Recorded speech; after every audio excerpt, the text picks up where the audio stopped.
Hey guys, it's me, Tiffany, with the TCNG fam.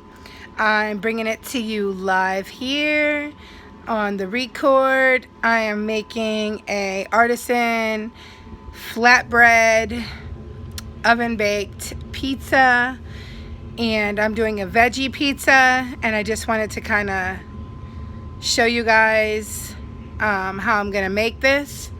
First of all, you need to cut up your veggies, and I'm going to show you how I cut up my cauliflower. There's my cauliflower. Right here we've got the mozzarella, and then over here I'm using Stonefire Artisan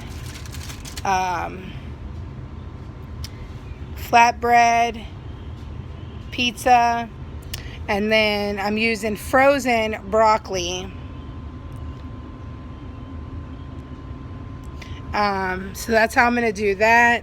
And then also I'm going to use ranch for the sauce, not regular sauce. So there goes the ranch. And yeah, stay tuned.